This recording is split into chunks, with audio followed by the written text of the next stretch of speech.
Bonjour, chers auditeurs, téléspectateurs et internautes de la radio-télévision municipale de Dakar. Nous sommes ici au CICES avec le directeur général Saliou Keita, qui nous a fait l'honneur de nous recevoir dans son bureau. Bien entendu, l'événement, c'est la FIDAK 31e édition. Tout d'abord, bonjour donc au DG Saliou Keita et merci de nous avoir reçus dans votre bureau. Merci beaucoup, Khar.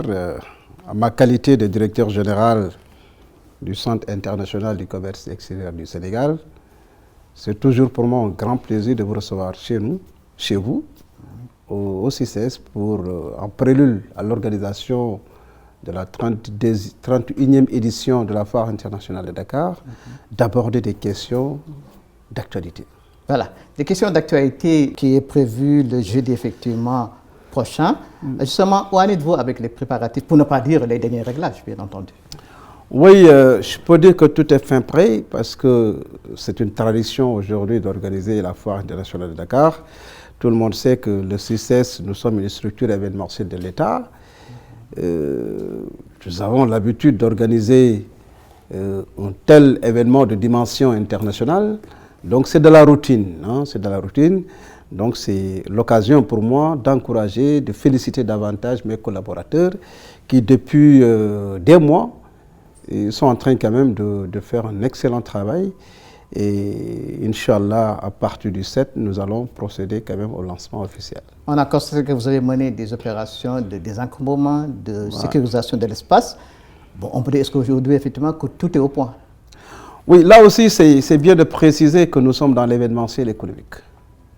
Et quand tu es dans l'événementiel économique, le parking fait partie de l'offre. Alors, vous savez que le CICES, aujourd'hui, nous sommes frappés par ce qu'on appelle la réduction du périmètre géographique. Au départ, on était 100 hectares, 107 hectares. Aujourd'hui, nous sommes 30 hectares. Alors que l'offre, le parking fait partie de l'offre. Et donc, la superficie a été réduite. Aujourd'hui, nous sommes à moins de 30 hectares. Et cela veut dire quoi? Vous avez constaté à chaque fois l'organisation de la FIDAK, la circulation elle est très dense. C'est parce qu'il n'y a pas assez d'espace pour que les visiteurs, les exposants qui viennent en voiture puissent se garer comme il le faut. Et c'est pour cela que nous avons, dès que je suis arrivé aussi, nous avons travaillé sur l'état des lieux avec une nouvelle orientation qui s'inscrit dans une dynamique du renouveau du centre. Mais surtout de la Foire internationale de Dakar qui est aujourd'hui notre activité phare. Et ça fait 2 ans que je suis là, après avoir organisé quand même 2 FIDAK, je me suis rendu compte que les locataires que nous avons nous portent beaucoup de préjudice liés à l'environnement du centre. C'est pour cela que nous avons revu encore l'organigramme du CICES pour mettre en place une direction chargée du cadre de vie. Parce que cette orientation, nouvelle orientation, c'est vraiment de nouer beaucoup de partenariats avec beaucoup d'activités et booster le taux d'occupation et de fréquentation. Mais cela, le monde qui arrive, devrait trouver un cadre convivial, un cadre attrayant. Et c'est pour cela, ce grand rendez-vous africain du commerce, la Foire internationale de Dakar, qui verra cette année la participation de 32 nationalités, mais également de 12 pays qui viendront de façon officielle. Mais vous savez, il y a ce qu'on appelle la méthode bouche à oreille. Ces étrangers qui viennent, mais nous nous déplaçons pour aller chez eux, pour voir comment ils organisent leur foire, comment ils organisent leurs rendez-vous économiques, commerciaux, et pourquoi pas chez nous. Et vous savez, les clients potentiels de la FIDAK, c'est pratiquement le secteur informel. Et c'est pour cela, pour une bonne gestion des aires d'exposition, on nous parlait de Sandaga bis, tout ça a été corrigé. C'est parce qu'une gestion, on ne peut pas venir et régler tous les problèmes une seule année. Il faut aller petit à petit. Donc nous avons réussi d'abord, avec la précédente foire internationale de Dakar, à gérer cette question des aires d'exposition de façon professionnelle pour montrer qu'on n'est plus dans Sandaga, bis, etc. Et ça, nous l'avons réussi. Maintenant, ce qu'il faut, les visiteurs qu'il faut, qu'ils viennent vous savez, beaucoup de Sénégalais ne veulent même pas passer par la VDN parce que tout simplement, c'est l'embouteillage pendant la FIDAC. Et nous avons écouté ce grand public. Il s'agit aujourd'hui d'apporter des innovations, des initiatives pour répondre aux attentes légitimes du grand public. C'est pour cela, pour embellir davantage, pour rendre le centre plus attrayant, nous avons procédé à cette opération de désencombrement. Et vous allez voir cette année, il y aura assez d'espace pour que les visiteurs, les exposants puissent venir en véhicule et se garer convenablement, et ça va contribuer à la fluidité de la circulation. Justement, vous avez parlé de la gestion du secteur informel, qui souvent est synonyme d'anarchie, de désordre. Avant d'en venir aux axes de votre partenariat avec la ville de Dakar, je me rappelle que l'année dernière, lors de la journée de la ville de Dakar, vous avez agité l'idée d'une convention de partenariat qui devait porter sur la réorganisation des activités marchandes et de même coup contribuer au désencombrement de Dakar. Effectivement, vous savez, Salihou Keita, directeur général du CICES, j'ai un parcours aussi. J'ai été directeur général de l'ANAMO, l'Agence nationale d'appui aux marchands ambulants. Et quand on dit marchands ambulants, c'est l'occupation illégale et anarchique de la voie publique. Et en son temps, on a beaucoup travaillé avec la ville de Dakar. Et c'est le lieu aujourd'hui pour moi de faire un clin d'œil à mon grand frère, le président Al-Khalifa Sall, avec qui on avait beaucoup travaillé. Avec lui et moi, on avait travaillé pour désengorger les rues de Dakar. Et on avait quand même, il y avait un début de solution. Et aujourd'hui, le commerce de rue, ce n'est pas normal. Parce que le visage de Dakar doit être amélioré. Et c'est pour cela que je dis, la responsabilité elle est partagée. Il faut que chacun, tout le monde se donne la main. Une approche inclusive et participative pour que Dakar soit la capitale que nous rêvons, que nous avons toujours rêvé. Et la capitale que Senghor nous disait qu'en 2000, Dakar doit être comme Paris. Et cela veut dire quoi? La ville de Dakar seulement ne va pas réussir. Il faut que chacun apporte sa contribution. C'est pour cela aujourd'hui, à ma qualité de directeur général du CICES, je me suis dit, nous avons de l'espace. Nous avons dit, beaucoup de partenaires, beaucoup d'activités, booster le taux d'occupation et de fréquentation. Et justement, c'est l'occasion pour saluer cet esprit de la ville de Dakar. Et d'abord avec Madame le maire Soham Wardini, où il y avait ce début de collaboration, un bon partenariat.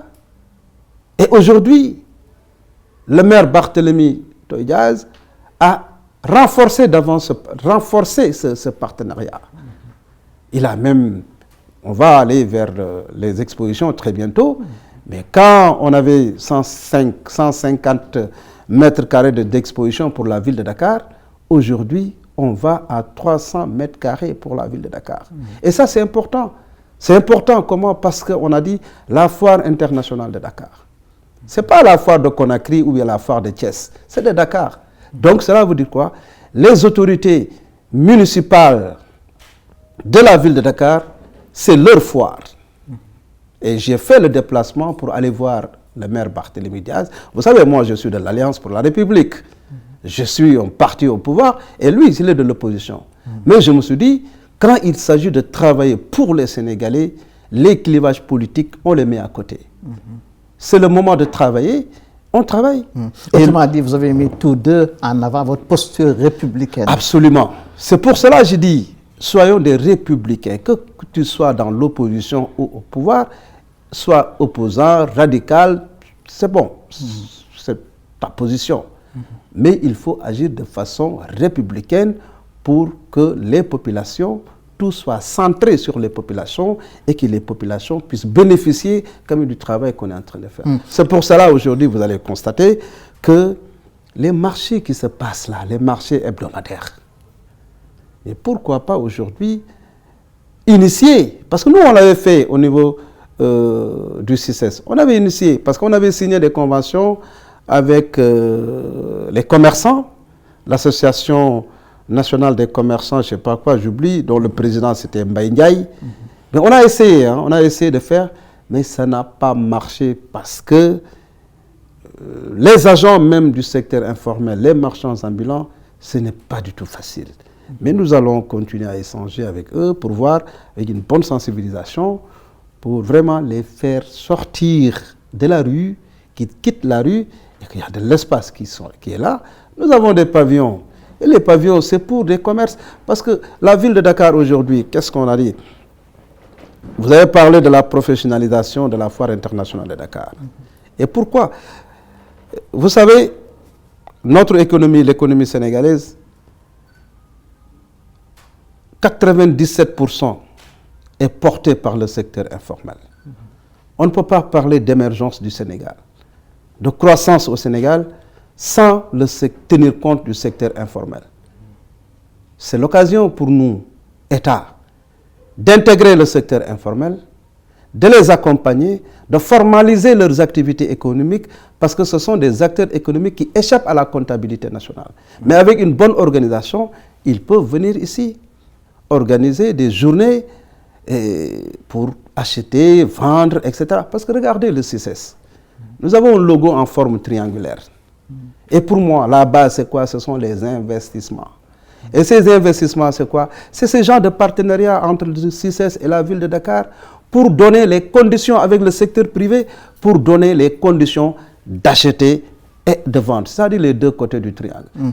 Et les femmes qui occupent justement une place importante dans le secteur informel, le thème de cette année, c'est l'autonomisation de la femme. Ouais. Comment le CICES, bon, je ne pense pas que ce soit seulement un effet de mode, parce que souvent on parle d'autonomie, mais comment le CICES ou la foire compte, peut-être disons, comment j'ai encore impulsé cette dynamique pour qu'il y ait une réelle autonomie des femmes? Vous savez, vous prenez la forme pyramidale de la population sénégalaise.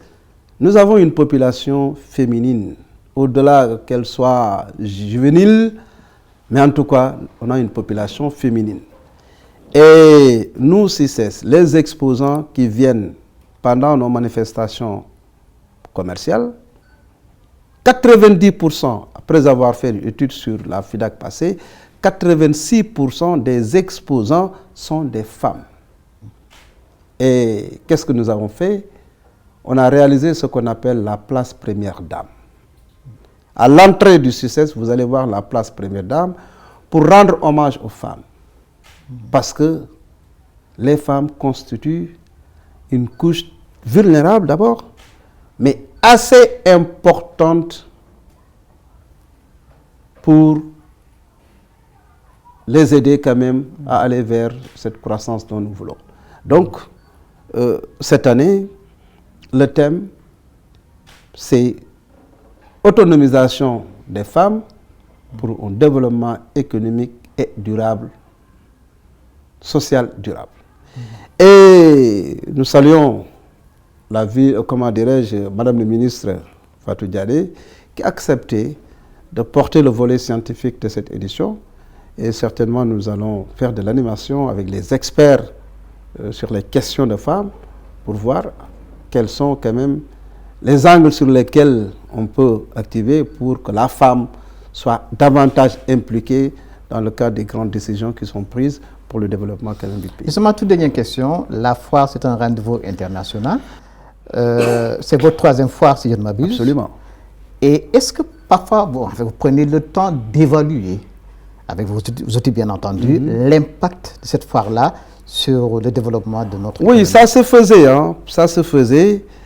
Mais l'année dernière, moi-même, j'ai pris contact avec l'École nationale d'administration.